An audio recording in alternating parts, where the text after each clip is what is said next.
morning, church. Good morning, everyone who's here with us this morning. Good morning, everyone joining us online. My name is Margaret Ocheng. Most of you will know me as Meg. I'm a part of the congregation here at Welcome Church. And I'm blessed this morning to be continuing with our Easter series that lovely Steve here, introduced last week. The series is called Abide With Me. And in this series, we are exploring the Easter story and how it relates to the challenges of everyday life. We hope that through this series, we will encourage each and every one of you to be able to draw near to Jesus in the various circumstances that you face. So today, our title is Abide With Me When I Fail. A nice one to give to a certain type of a preacher. So there are different types of failure. There are personal failures that we all face. For example, if you fail an exam or you don't get through an interview. It could be a failed investment. Maybe Bitcoin hasn't made you as wealthy, the millionaire that you thought you'd be at this time in 2022. I'm very sorry. Maybe it's parenting. Maybe you feel like the kids are not turning out quite as you would have hoped they would. Or maybe it's the realization that it's April 2022. 25% of the year is gone. And maybe the goals that you had at the beginning of the year are not going well. You feel like this year has already failed. Maybe you feel already burnt out, and maybe you've already written the year off. Or maybe you are mourning all that time you spent indoors, all those days that you are in your house, and you're not going to get a refund for those days that you spent locked away because of COVID. But there are also certain types of failure that are as a result of sin, or that are sin in themselves. For example, if you were to abuse your spouse and your relationship fails, or if you abuse or misuse your power and position, and you end up on the wrong side of the law, or you end up losing your job. Or if you misuse your resources and gamble your house or your family wealth, and you end up disappointing and failing those who love you and those whom you love. Maybe it is the failing to manage the addictions and life-controlling behaviors in your life, and then you end up disappointing those who love you. But this is why we need Jesus to deal with our failures. In circumstances of failure, so many feelings can come and surround us. We can feel very overwhelmed. Failure can be life-changing. There can be guilt, an overwhelming sense of shame, anger, blame, confusion. You can be plagued by a constant sense of inadequacy, worrying that you'll never be forgiven. And maybe someone will remind you that they will never forgive you for how you failed them. Maybe you fear that you'll never be loved or accepted again, and maybe someone might even tell you that in your moment of failure. Worry, anxiety can come as a result of different types of failure. We can be left drained, fatigued, or even losing hope. We can end up lonely and isolated, feeling cut off from our relationships. The worst of them all is feeling cut off from Jesus. And that's why we need Jesus to be able to deal with our feelings and the situations that we are in when we fail. So abide with me when I fail. This is a lifeline, a call to connect us back to God when failure and the feelings that come as a result threaten to cut us off. We will look at a passage from Matthew's Gospel, Mathew chapter 26. And I'll invite you, Untitled, to come and read it in a moment, so just come up. This passage points us to Jesus when we fail. It's about when Jesus was facing the cross, because of the failures of humanity in general, humanity that rejected him, humiliated him, and ultimately hung a Savior on the cross. Through this passage, we will also see the triumphant mercy and grace that Jesus lavishes on those who will abide with him in moments of failure. Thank you, young Tyler.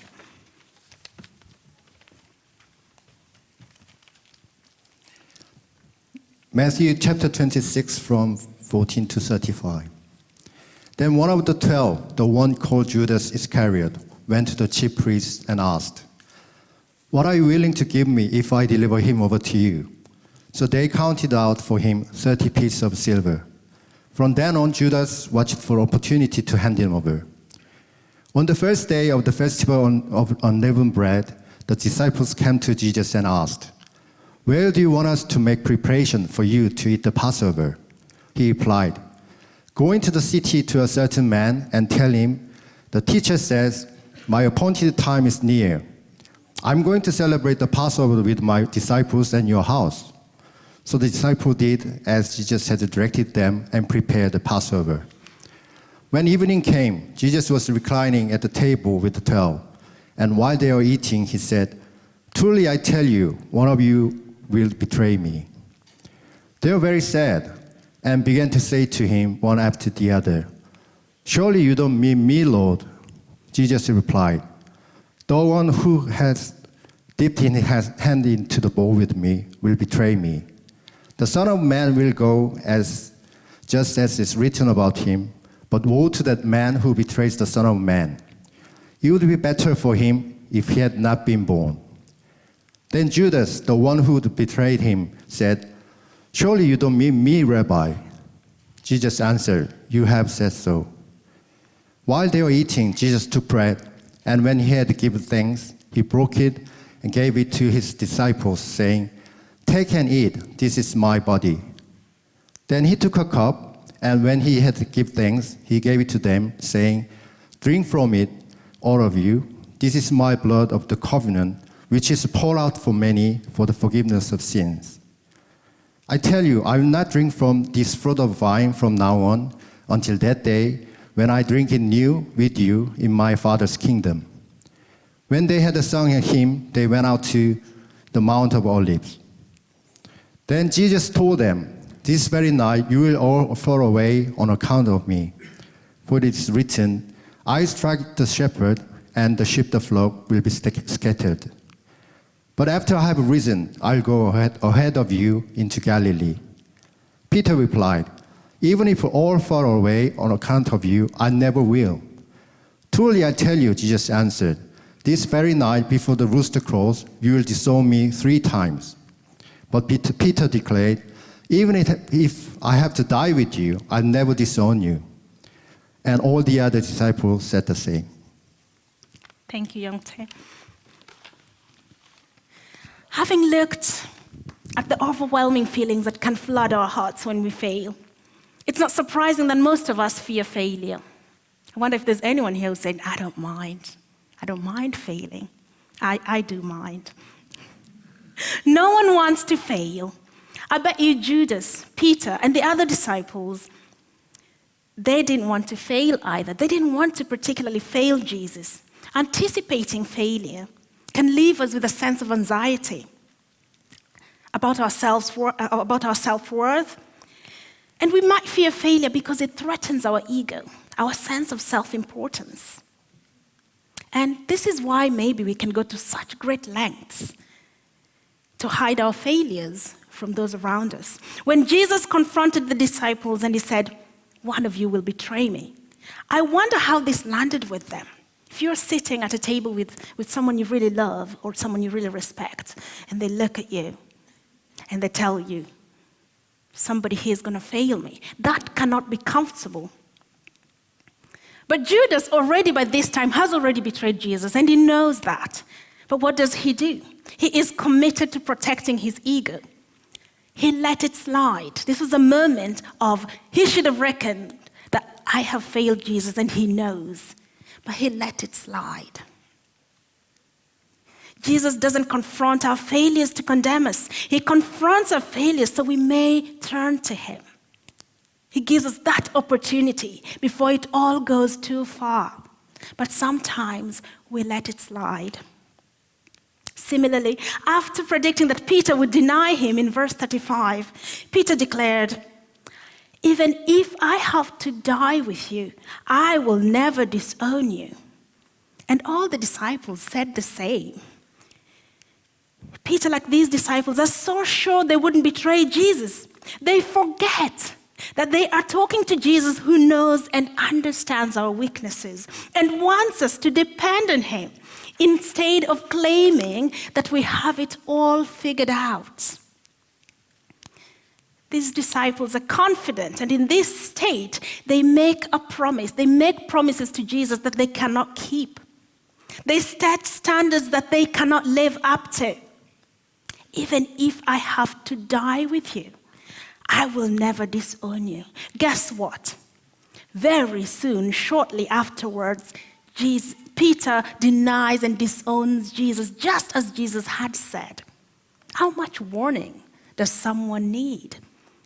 In Mathew chapter 26, from 69 to 75, Peter disowns Jesus.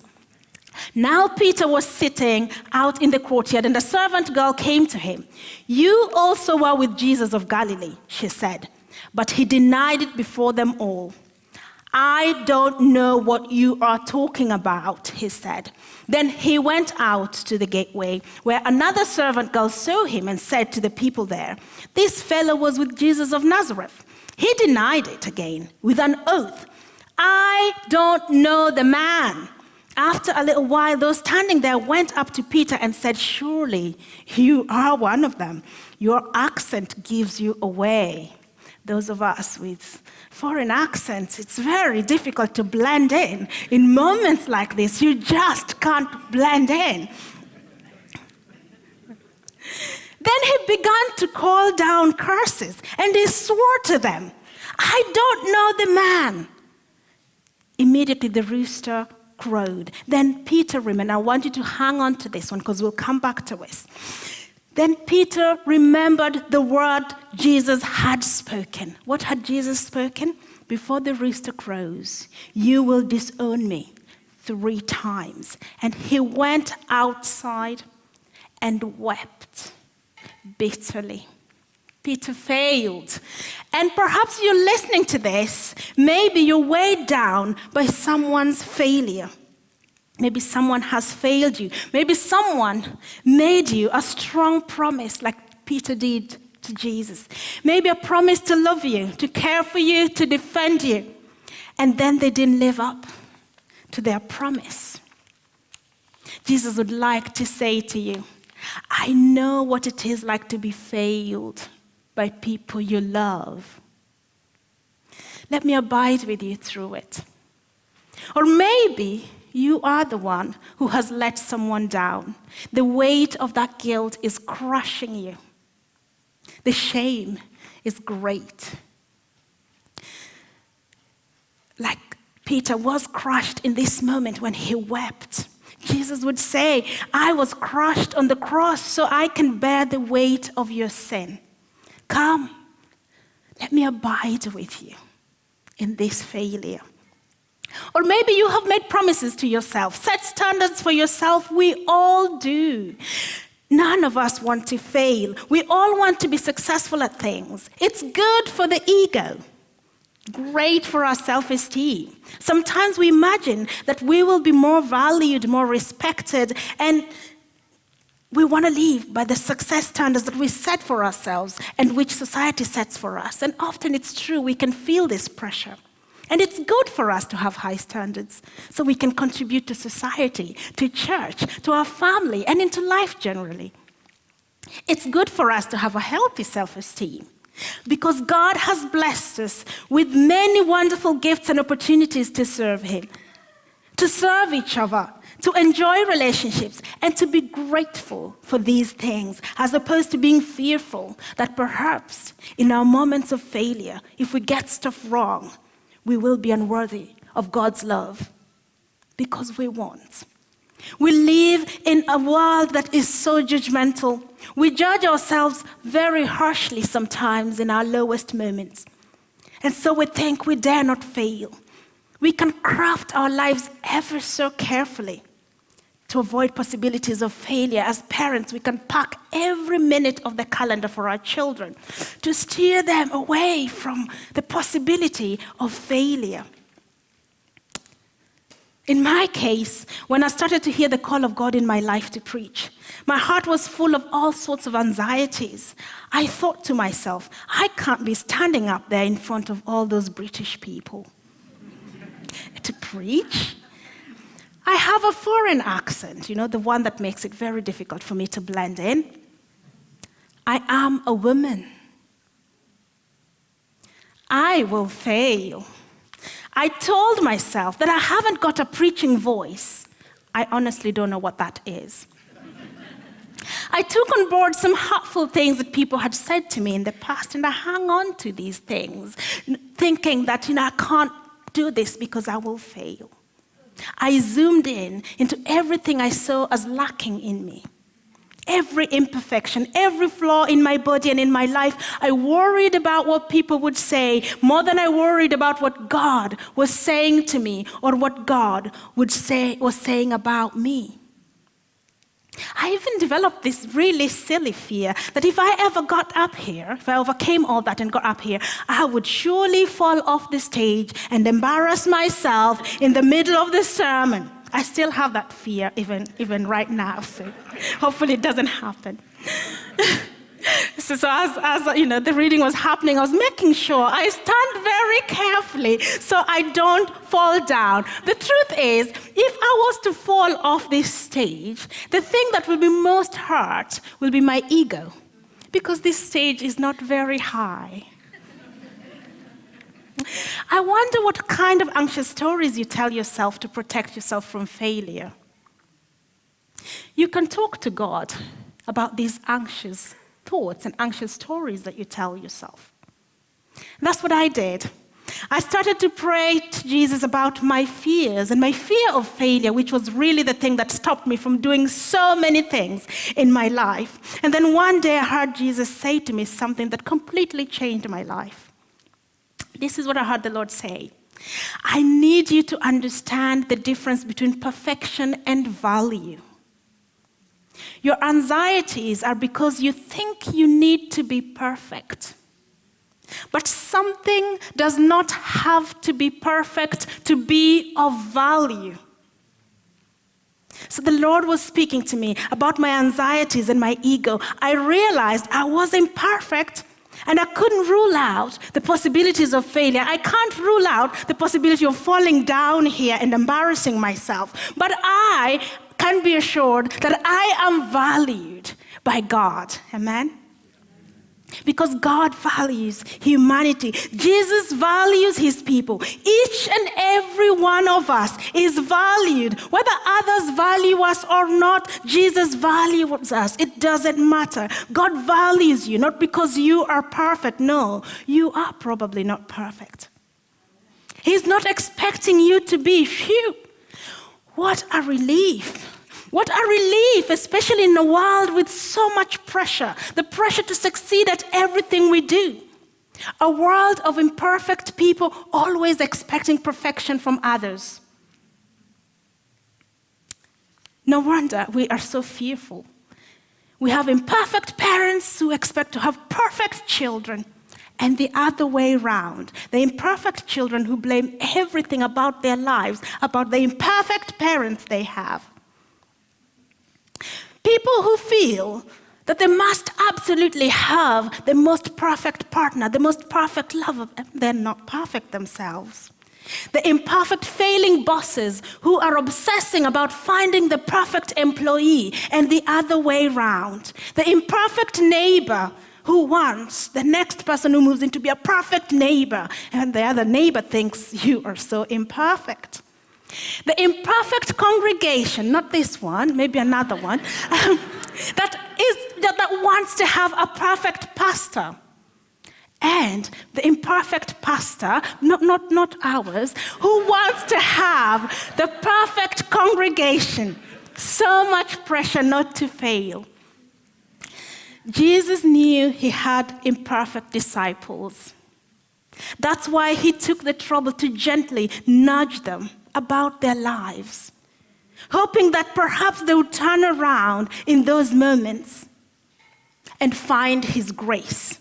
And maybe Jesus is nudging you about your thoughts on failure this morning. He asked his disciples, he told his disciples, you will betray you. One of you will betray me. He warned Peter, you will fall away on account of me. And maybe the Lord will say to some of you this morning, on the path that you are on right now, you will fall away on account of me. I'd say if that's you, don't let it slide. There is an opportunity. That's why the Lord is speaking and tugging at your heart this morning. There's an opportunity for you to reconsider what Jesus can do with that situation that is trying your spirit. The call to abide, it's a reassurance to those who have been failed, that Jesus would say, don't let this failure eat you. Don't let it make you suffer like this. I want you to know that I value you. And you can trust me because I will never fail you. I also particularly feel God would like to speak to those feeling a sense of failure about their bodies this morning. The imperfect health, that can be physical health, your mental health, or your spiritual health, that you see as failing. If you feel like your health or your body is failing, I feel like God might say to you this morning as an encouragement, I value you. I value you whether you are sick or healthy, whether you're living or dying, crying or rejoicing. I value you. I too let my flesh fail on that cross. I went to the grave, I rose again, that I may one day raise you with me. So do not confuse imperfection of your body with your value. A failing health is still valued health to Jesus, amen? A failing body is still a valued body to Jesus, amen? So come, abide with me in your failing health. Or maybe you're looking after someone with poor health. Be encouraged this morning as you value that body that God values. But Jesus also values that currently perfect, strong, healthy, athletic body. You know that one? You know, the gluten-free eating, vegan, plant diet only? That one. Jesus values that body too. So whatever you do, and Chris did speak about this a few weeks ago during the Corinthians series, glorify God with your body. Because the truth is, one day all our bodies will fail. But our bodies will always be of value if we abide with Jesus. Amen? The psalmist writes in Psalm chapter 73, verse 26, my flesh and my heart may fail, but God is the strength of my heart and my portion forever. So this morning, if you're feeling weighed down by failure or living with the pain of being failed, look up to Jesus. Our commissioned apostolic leader, Vinny Paul, preached here a few weeks ago from Psalms 121. I lift up my eyes to the mountains. Where does my help come from? My help comes from the Lord, the maker of heaven and earth. So many people in the world today would rather die than admit that they have failed and need God's help. This is not just a modern day issue. As Jesus hung on the cross, two criminals were hung on either side of him. People mocked him and insulted him. They shouted at him. They told him he had failed himself and he had failed everyone and he had failed to save himself. Two thieves on either side, one of them decided to mock Jesus and said to him, aren't you the Messiah? Why don't you save yourself? You can read that story from Luke chapter 27. While the other thief, in his final moment of failure, chose to look up to Jesus, he said, Jesus, remember me when you come into your kingdom. To which Jesus lovingly replied, truly I tell you, today you will be with me in paradise. Amen. This thief recognized that Jesus was not failing in that moment. He was securing eternal victory, not just for himself, but for all of us who would need him in our moments of failure. His burden of sin in that moment was lifted. Eternity with God guaranteed in that one moment, because Jesus wasn't looking for perfect people. He isn't looking for perfect people. He has brought salvation because he values the imperfect people. He values those who have been failed. He values you. He values me. If you accept, if you say, Lord, abide with me. So I'll give a summary of some key lessons that we can learn from today's passage. The first one, sin comes with a price tag, but Jesus has paid the price. Amen. For Judas, the price was 30 pieces of silver. Judas betrayed Jesus for so very little. It's estimated that that would have been the average price of a slave on the day, or just slightly of a month of wages. It wasn't a lot of money by those days' standards. It would not have been by today's standards. It would have been something around £2,500. Shocking, right? For Peter, it was the moment when he thought his life was in danger. And you may think that these disciples were just greedy, dishonest cowards, nothing like us.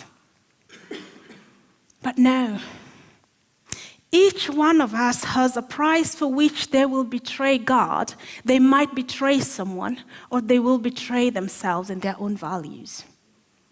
And if I'm being very, very honest with you, as I prepared this sermon, it dawned on me that I have at times betrayed Jesus for much, much less. It wasn't money. My life wasn't in danger. I just refused to look up to Jesus in a moment of failure. But I thank God because he forgives people like me over and over, and he restores people like me. Maybe if you are being very honest, you may notice that you have betrayed friends, or family, colleagues, or loved ones, that you may have betrayed God. Each one of us has a price tag for which they will fail someone. So if the Lord is speaking to you about that, don't let it slide. It needn't be money. It could be your pursuit of career or success. It might be the pursuit of popularity in a moment, or sex, pursuit of lust, pursuit of an adventure, of wealth, of comfort. It might be the need to protect your ego. So many other things, and I believe for some of you, the Lord will name it in your heart this morning. But what then separates us from God in moments like this is the fear that if you admit it, you will not be forgiven. Well, you will be forgiven by Jesus. That you will be humiliated. Yes, you might be humiliated in front of someone, but Jesus will not humiliate you. That you will be small. That you will seem weak, but Jesus is strong. The price has been paid for you, so you can abide with Jesus, who rebuilds that which has been broken by failure. The second point, failure leads to separation. Repentance leads to restoration. When we fail, we can get stuck in a place of regret and remorse, and that is what separates us from God and from the people that we love. Both disciples felt a great sense of remorse afterwards. Peter felt remorse and wept bitterly, and so did Judas. In Mathew chapter 27, it says in verse 3, when Judas, who had betrayed him, saw that Jesus was condemned, he was seized with remorse and returned the 30 pieces of silver to the chief priests and the elders. Where did he turn? He returned to the law. Look what they told him. He acknowledges sin. He said, I have sinned, he said, so I have betrayed innocent blood. What did the law say to him? What is that to us? They replied, that is your responsibility. He was rejected in that moment because the law is very poor at things like this. You will be judged, but Jesus does not raise these issues with us to judge us like this. He welcomes. He restores in moments of failure. Amen? So Judas threw the money into the temple and he left. He went away and he hanged himself. What a tragic story. Failure can leave us trapped in guilt and anger and shame. We can blame people, feel defeated, feel isolated. We can live in a state of bitterness, depression. We can even seek vengeance. If we fail to address failure and its impact on our lives, it can compound our sense of guilt. Failure can lead to death. Death of relationships, death of our livelihoods, death of trust, death of our health, and sometimes physical death, like it happened to Judas. Do not separate yourself from Jesus in your lowest moment. Abide. Abide with Jesus. In a time of failure, Judas did not remember who Jesus was, his saving grace, the forgiveness he offers, the power to heal and deal with sin, the power to restore. Judas did not remember that Jesus challenges us but does not condemn us. He was remorseful. He felt truly sorry. But where did he turn? Back to the law. He did not seek out Jesus. He destroyed himself. He plunged into eternal darkness. This does not need to be our story. Don't let failure separate you from God's love. Grace and mercy can be found in Jesus. Even in moments of greatest failure and shame, Jesus restores. Which brings me to my third point. God's grace is bigger than our failure. Whether it's just personal, everyday failure or failure that has to do with sin in our lives. If we can remember Jesus, in that verse 75, it said, Peter remembered Jesus. Do you remember Jesus? Peter believed that though his failure was great, God's grace was greater. Judas did not find grace. He declared himself too terrible to save. He confused his imperfection with his value before God. He destroyed himself.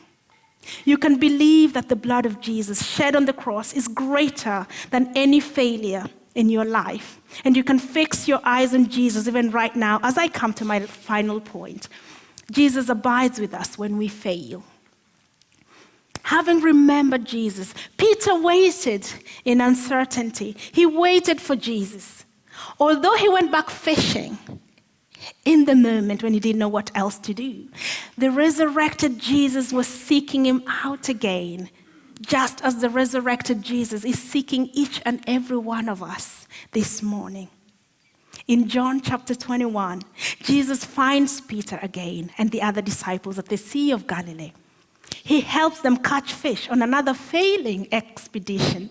He calls them friends. He cooks them breakfast. He asks Peter one simple question. Do you love me?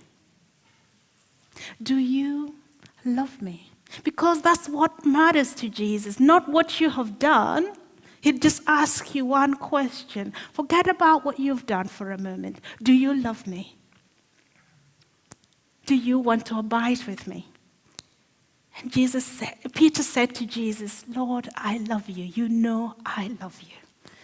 That is the response. Because then Jesus restored Peter, and we know the church as we know it today because of the foundations that Jesus helped Peter build. He was completely restored.